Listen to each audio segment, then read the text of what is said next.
नमस्कार दोस्तों, स्वागत है आप सभी लोग का आपके अपने YouTube channel live study Allahabad में। दोस्तों, आज की इस वीडियो में हम लोग पढ़ने वाले हैं भारत का महान न्यायवादी और इसके साथ साथ हम लोग पढ़ेंगे भारत का नियंत्रक और महालेखा परीक्षक। ठीक है दोस्तों, तो ये दोनों टॉपिक छोटे छोटे टॉपिक हैं और इन दोनों टॉपिक से जितने भी प्रश्न एग्जामिनेशन हॉल में पूछते हैं उन सारे तथ्यों को मैं यहाँ पे कवर करने का प्रयास करूँगा दोस्तों। तो अगर जो आप पहली बार मेरे चैनल पर विजिट किए हैं तो प्लीज़ प्लेलिस्ट में जाइए और प्लेलिस्ट में आपको पॉलिटी से संबंधित, हिस्ट्री से संबंधित वीडियो एक क्रम में मिल जाएगी। और अगर जो आप एक क्रम से स्टडी करते हैं दोस्तों, तो मेरी गारंटी है कि इन फ्यूचर में आपको काफ़ी बेनिफिट मिलने वाला है और हिस्ट्री और पॉलिटी से संबंधित सारे डाउट आपके क्लियर हो जाने वाले हैं। ठीक है, चलिए अब हम बात करते हैं दोस्तों भारत का महान न्यायवादी। ठीक है, जो सबसे पहले बात करेंगे कि भारत का जो महान न्यायवादी है दोस्तों, वो भारतीय संविधान के किस अनुच्छेद में कहा गया है कि भारत का एक महान न्यायवादी होगा, तो वो होगा दोस्तों 76 में। ठीक है, 76 में कहा गया है कि भारत का एक महान न्यायवादी होगा जो भारत सरकार का प्रथम विधि अधिकारी होगा, यानी जो भारतीय सरकार का विधि अधिकारी होगा, मतलब जो महान न्यायवादी होगा वो सर्वप्रथम भारतीय सरकार का विधि अधिकारी होगा। ठीक है, आप लोग ध्यान रखिएगा, प्रश्न पूछता है कि भारत सरकार का विधि अधिकारी कौन होता है। ठीक है, प्रश्न पूछता है कि भारतीय सरकार का विधि अधिकारी कौन होता है, तो वो होता है दोस्तों महान्यायवादी। चलिए हम लोग जैसे दोस्तों मैं नोट्स बना रहा हूँ वैसे आप लोग बनाते चलिएगा, आपको बेनिफिट मिलेगा। हम लोग पढ़ने वाले हैं न्यायवादी के बारे में। तो महान्यायवादी के बारे में सबसे पहला पॉइंट हम लोगों ने देखा कि भारत का एक महान्यायवादी होगा, वो आर्टिकल किस में है, 76 में। ठीक है, उसके बाद हम लोग सबसे पहला पॉइंट यहाँ पे देखने वाले हैं दोस्तों कि ये जो होता है सर्वप्रथम भारतीय सरकार का विधि अधिकारी होता है। ठीक है, सर्वप्रथम भारतीय सरकार,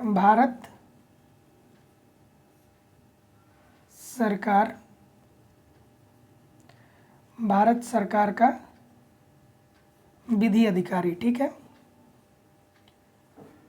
विधि अधिकारी। ठीक है, एग्जामिनेशन हॉल में पूछ देता है कि भारतीय सरकार का विधि अधिकारी कौन है, तो वो होता है दोस्तों भारत का महान्यायवादी। चलिए अब हम दूसरे पॉइंट की तरफ मूव करते हैं। देखिए, ये जो महान्यायवादी होता है दोस्तों, ये संसद के किसी भी सदन का सदस्य नहीं होता है। अर्थात संसद के दो भाग होते हैं, एक होता है लोकसभा, दूसरा होता है राज्यसभा। तो जो महान्यायवादी होता है वो संसद के किसी भी सदन का सदस्य नहीं होता है और उसे वोट देने का भी अधिकार नहीं है, लेकिन वो चाहे तो संसद में भाग ले सकता है। ठीक है, यानी वो लोकसभा या राज्यसभा या संयुक्त रूप से वो चाहे तो संसद की बैठक में भाग ले सकता है। ठीक है, भारत के महान्यायवादी को संसद में वोट देने का अधिकार नहीं है और यह संसद का सदस्य नहीं होता है। इसके बावजूद ये संसद की बैठक में शामिल हो सकता है। ठीक है, और अपनी बातों को रख सकता है। चलिए नोट डाउन करिए कि जो भारत का महान्यायवादी होता है ये संसद सदस्य नहीं होता है, संसद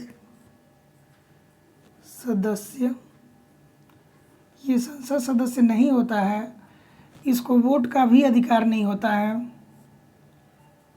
ठीक है, इसे वोट का भी अधिकार नहीं होता है, नहीं। ठीक है, लेकिन ये संसद की बैठक में भाग ले सकता है। ठीक है,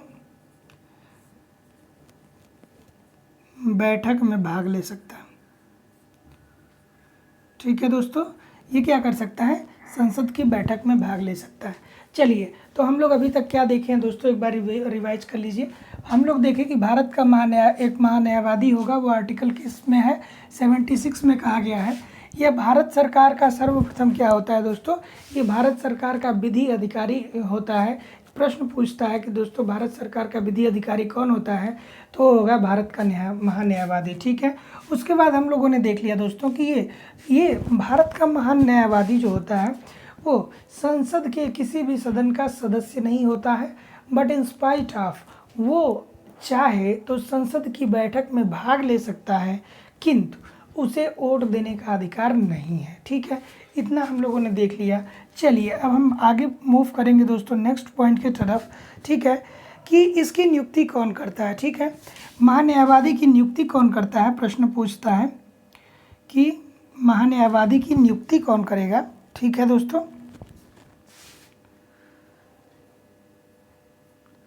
भारत के महान्यायवादी की नियुक्ति कौन करता है, तो वो करता है दोस्तों, जाहिर सी बात है कि राष्ट्रपति ही करेगा, राष्ट्रपति। और राष्ट्रपति के ये प्रसाद पर्यंत तक अपने पद को ग्रहण करेगा, प्रसाद पर्यंत, मतलब जब तक राष्ट्रपति चाहेगा तब तक क्या करेगा, महान्यायवादी अपने पद पे बना रहेगा। ठीक है, जब तक राष्ट्रपति चाहेगा तब तक महान्यायवादी क्या करेगा, अपने पद पे बना रहेगा। ठीक है दोस्तों, चलिए अब देखिए एक प्रश्न और पूछता है कि जो महान्यायवादी होता है उसकी योग्यताएं क्या होती हैं। ठीक है, भारत का महान्यायवादी बनने के लिए योग्यता क्या होनी चाहिए, योग्यता, तो योग्यता वही चाहिए जो दोस्तों जो उच्चतम न्यायालय के न्यायाधीश बनने के लिए चाहिए होती है। ठीक है, उच्चतम न्यायालय के न्यायाधीश बनने के लिए उच्चतम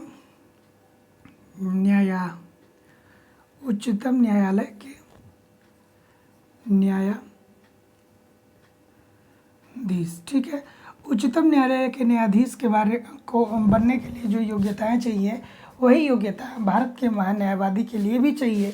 और अगले एक क्लास में हम लोग पढ़ने वाले हैं कि उच्चतम न्यायालय के जो न्यायाधीश होते हैं उनकी योग्यताएं क्या होती हैं। ठीक है, उसके बाद एक और पॉइंट बनता है दोस्तों। ठीक है, एक और पॉइंट बनता है कि देखिए जो महान्यायवादी होता है उसे भारत के सभी राज्यों, ठीक है, में क्या करना होता है दोस्तों, देखिए भारत के सभी राज्यों के न्यायालय में वो सुनवाई कर सकता है। ठीक है, भारत के सभी राज्यों में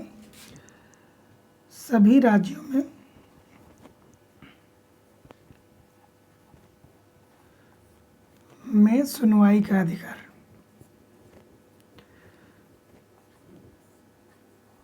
ठीक है, भारत के सभी न्यायालयों में उसे सुनवाई का अधिकार है। ठीक है, तो चलिए हम लोग एक बार क्विक रिवीजन कर लेते हैं कि भारत का महान्यायवादी हम लोग पढ़ रहे थे। भारत का महान्यायवादी में हम लोग पढ़े कि भारत का महान्यायवादी जो है आर्टिकल 76 में बात की गई है, 76 में बात की गई है भारत के महान्यायवादी के बारे में। तो भारत का जो महान्यायवादी होता है वो सर्वप्रथम भारतीय सरकार का विधि अधिकारी होता है। ठीक है, भारत सरकार का विधि अधिकारी पूछ लेता है कि भारत सरकार का विधि अधिकारी कौन होता है, तो भारत सरकार का विधि अधिकारी जो होता है वो होता है भारत का महान्यायवादी। ठीक है, दूसरा पॉइंट में हम लोगों ने पढ़ा दोस्तों कि महान्यायवादी जो होता है वो संसद के किसी भी सदन का सदस्य नहीं होता है और उसे संसद में वोट देने का भी अधिकार नहीं है, लेकिन इसके बावजूद अगर वो चाहे तो संसद की बैठक में भाग ले सकता है और अपनी बातों को संसद के समक्ष रख सकता है। ठीक है, तो हम लोगों ने क्या देखा कि संसद सदस्य नहीं होगा। ठीक है, संसद सदस्य नहीं होगा। उसके बाद हम लोगों ने देखा वोट देने का अधिकार भी नहीं होगा और ये संसद की बैठक में भाग ले सकता है। ठीक है, तो हम लोगों ने दूसरा पॉइंट देख लिया। तीसरा पॉइंट हम लोगों ने देखा कि भारत के महान्यायवादी की नियुक्ति कौन करेगा। भारत के महान्यायवादी की नियुक्ति कौन करेगा दोस्तों, तो नियुक्ति करेगा राष्ट्रपति। और राष्ट्रपति के प्रसाद पर्यंत तक जो हमारे महान्यायवादी होंगे वो अपने कर्तव्यों का निर्वहन करेंगे। उसके बाद हम लोगों ने चौथा पॉइंट देखा था योग्यता के बारे में कि महान्यायवादी की योग्यताएं क्या होनी चाहिए, तो वो उच्चतम न्यायालय के न्यायाधीश बनने के लिए जो योग्यताएं चाहिए होती हैं वही योग्यताएं भारत के महान्यायवादी बनने के लिए चाहिए होती हैं। ठीक है, उसके बाद हमने देखा कि भारत का जो महान्यायवादी होता है उसको सभी राज्यों में सुनवाई करने का अधिकार होता है, यानी उसका जो कार्यक्षेत्र होता है वो भारत के सभी राज्यों में होता है। ठीक है, तो चलिए इतना हम लोगों ने देख लिया दोस्तों। और देखिए दोस्तों, महान्यायवादी से घुमा फिरा के यही प्रश्न पूछे जाते हैं। ठीक है, इससे ज़्यादा प्रश्न आपको नहीं पूछे जाएंगे। ठीक है, बस आप इस कॉन्सेप्ट को एक बार सीख लीजिए। ठीक है, आप MCQ दीजिएगा। आप लोग देखेंगे दोस्तों कि जो पॉइंट मैंने आपको बता दिए इसी पॉइंट को थोड़ा सा ट्विस्ट करके एग्जामिनेशन हॉल में पूछेगा, ठीक है, और आप लोग ईजिली उस प्रश्न को सॉर्ट आउट कर पाओगे, ठीक है। चलिए इतना नोट डाउन कर लीजिए दोस्तों, फिर हम लोग आगे बात करेंगे भारत का नियंत्रक एवं महालेखा परीक्षक के बारे में, ठीक है। चलिए इतना नोट डाउन कर लीजिए।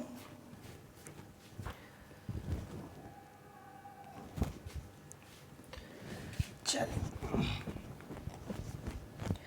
दोस्तों प्लीज़ चैनल को सब्सक्राइब कर लीजिए, वीडियो को लाइक कर दीजिए, कमेंट कर दीजिए, बेल आइकन को दबा दीजिए, ताकि जब भी मैं नेक्स्ट वीडियो अपलोड करूं आपको नोटिफिकेशन भी मिल पाए और साथ साथ मुझे भी मोटिवेशन मिले दोस्तों, क्योंकि हमको भी कहीं ना कहीं मोटिवेशन की ज़रूरत होती है। अगर जो आप लोग वीडियो को लाइक करते हो, कमेंट करते हो, तो हम मोटिवेट होंगे और मोटिवेट होकर और भी अच्छी अच्छी वीडियो लाने का प्रयास करेंगे, ठीक है दोस्तों।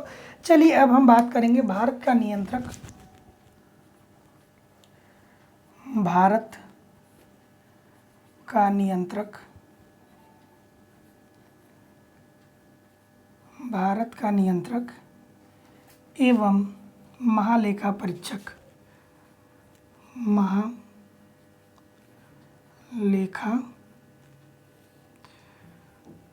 परीक्षक, ठीक है दोस्तों। देखिए भारत का नियंत्रक एवं महालेखा परीक्षक काफ़ी इम्पोर्टेंट चीज़ें इसमें भी बनती हैं।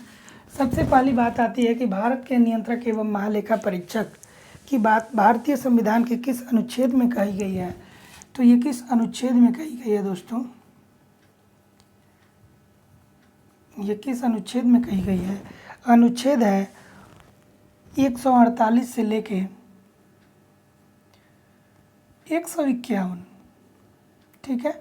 भारत के नियंत्रक एवं महालेखा परीक्षक की जो बात की गई है वो भारतीय संविधान के आर्टिकल 148 से लेके 151 तक है, ठीक है।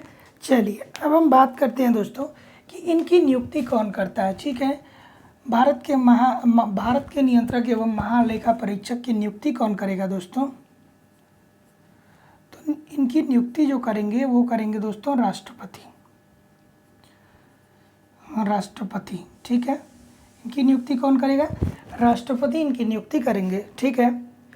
और इन्हें संसद के द्वारा हटाया भी जा सकता है, ठीक है। इनको पदमुक्त किसके द्वारा किया जा सकता है, ठीक है, पदमुक्त, ठीक है। इनको पदमुक्त किसके द्वारा किया जा सकता है, संसद के द्वारा, ठीक है, संसद के द्वारा।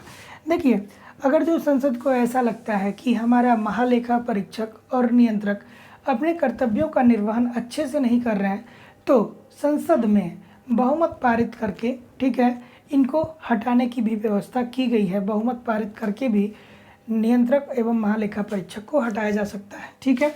तो अभी तक हमने देखा दोस्तों कि अनुच्छेद 148 से लेकर 151 में भारत के नियंत्रक एवं महालेखा परीक्षक की बात की गई है। फिर हमने देखा कि जो इनकी नियुक्ति है वो कौन करेगा, राष्ट्रपति इनकी नियुक्ति करेगा, और पदमुक्त करने का काम कौन करेगा, संसद करेगा, ठीक है। संसद को ऐसा लगता है कि अगर जो ये अपने कर्तव्यों का निर्वहन नहीं कर पा रहे हैं तो कर सकता है, ठीक है। अब इनकी बात करते हैं दोस्तों पदावधि की, कि इनकी पदावधि कितनी होती है, ठीक है दोस्तों। तो पदावधि जो होती है दोस्तों वो होती है 6 वर्ष की। 6 वर्ष तक ये अपने कर्तव्यों का निर्वहन कर सकते हैं, लेकिन अगर जो ये 65 वर्ष की आयु पूरा कर लेते हैं, ठीक है, तो उससे पहले ही उनको अपने पद से त्यागपत्र देना पड़ेगा, ठीक है। तो जो हमारे महालेखा परीक्षक तथा नियंत्रक होते हैं उनकी आयु उनका कार्यकाल निर्धारित किया गया है 6 वर्ष, लेकिन अगर जो 6 वर्ष पूरा करने के पहले ही वो 65 वर्ष की अवस्था पूरी कर लेते हैं तो उनको पद से हटा दिया जाएगा या उनको त्यागपत्र देना पड़ेगा, ठीक है। इतना आप लोगों ने देख लिया दोस्तों, ठीक है। देखिए ये होते हैं सार्वजनिक धन के संरक्षक, ठीक है, सार्वजनिक, ठीक है, ये सार्वजनिक धन के संरक्षक होते हैं, सार्वजनिक धन के संरक्षक होते हैं, ठीक है। जो सार्वजनिक धन होता है उसके संरक्षक होते हैं। एग्जामिनेशन हॉल में पूछता है कि भारतीय संविधान में भारत के सार्वजनिक धन का संरक्षक किसे कहा जाता है, तो वो कहा जाता है नियंत्रक और महालेखा को परीक्षक को। ठीक है, एक प्रश्न और बनता है दोस्तों कि सेवानिवृत्ति के बाद, ठीक है, सेवानिवृत्ति के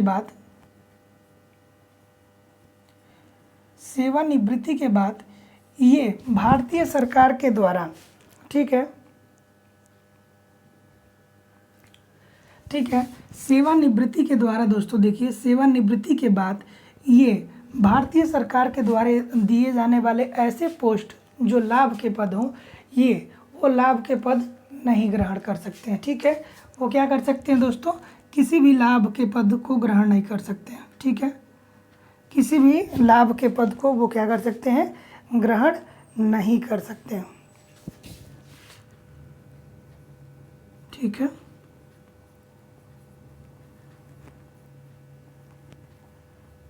अब ये लाभ के पद किसके द्वारा होने चाहिए, ऐसा नहीं है कि वो अपना प्राइवेट में कुछ नहीं कर सकते हैं, लेकिन भारत सरकार से संबंधित ऐसे भी किसी भी संवैधानिक पोस्ट के लिए वो एलिजिबल नहीं होंगे। ठीक है, चलिए उसके बाद हम लोग देखते हैं कि इनके कार्य क्या होते हैं।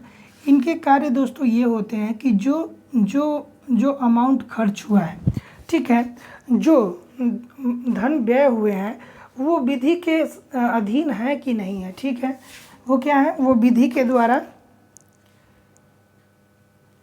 के अधीन है कि नहीं। सभी व्यय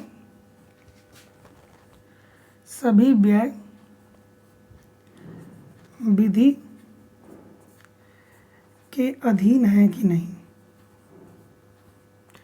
ठीक है, सभी व्यय विधि के अधीन है कि नहीं, इसका तात्पर्य ये है कि भारत के संचित निधि, ठीक है, भारत के संचित निधि से धन निकालने के लिए कुछ प्रावधान बनाए गए हैं। ठीक है, उन प्रावधानों को फॉलो किया गया है कि नहीं किया गया है, वो कौन देखता है, लेखा परीक्षक और नियंत्रक देखता है। ठीक है, चलिए,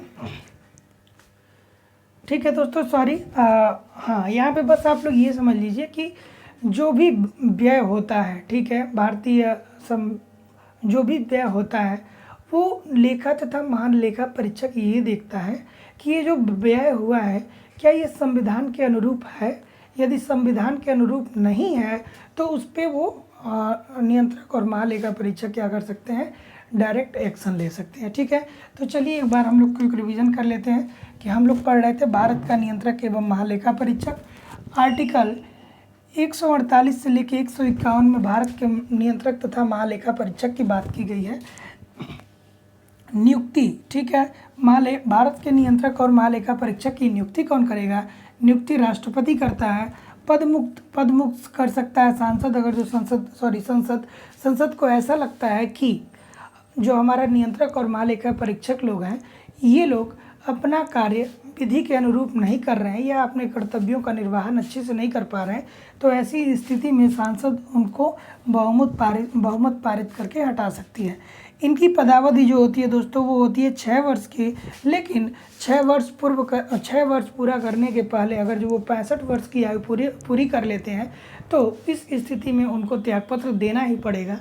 ठीक है, उसके बाद इन्हें सार्वजनिक धन का संरक्षक कहा जाता है। ठीक है, ये क्या होते हैं, ये सार्वजनिक धन के संरक्षक होते हैं। ठीक है, आगे हम लोग बात करेंगे कि ये सेवानिवृत्ति के बाद भारत के नियंत्रक तथा महालेखा परीक्षक सेवानिवृत्ति के बाद भारतीय सरकार के द्वारा प्रदत्त किसी भी पोस्ट पे कार्यरत नहीं हो सकते हैं या भारतीय सरकार के द्वारा प्रदत्त पोस्ट या किसी भी लाभ के पद पे वो पुनः अपने आप को स्थापित नहीं कर सकते हैं, उसका लाभ नहीं उठा सकते हैं। ठीक है, और इनका कार्य क्या होता है, इनका कार्य ये देखना होता है कि जो भी व्यय भारत सरकार के द्वारा किया जा रहा है वो व्यय विधि के अनुरूप है कि नहीं है। ठीक है दोस्तों, चलिए आज की वीडियो को हम यहीं एंड करते हैं क्योंकि छोटा टॉपिक था। और देखिए दोस्तों, जितने पॉइंट मैंने बताया है इसी पॉइंट में से थोड़ा सा ट्विस्ट करके आपसे एग्जामिनेशन हॉल में प्रश्न पूछता है। ऐसा नहीं है कि कोई अलग से फैक्ट बना देगा, वो सारे फैक्ट हमने आपको यहाँ पे क्लियर कर दिए हैं जो भी फैक्ट एग्जामिनेशन हॉल में पूछते हैं। ठीक है दोस्तों, चलिए मिलते हैं नेक्स्ट वीडियो में। तब तक के लिए प्लीज़ आप लोग चैनल को सब्सक्राइब कर लीजिए, वीडियो को लाइक कर दीजिए, कमेंट कर दीजिए, बेल आइकन को दबा दीजिए ताकि जब भी मैं नेक्स्ट वीडियो अपलोड करूँ आपको नोटिफिकेशन मिल पाए। ठीक है दोस्तों, मिलते हैं नेक्स्ट वीडियो में। तब तक के लिए नमस्कार, धन्यवाद। पढ़ते रहिए, आगे बढ़ते रहिए।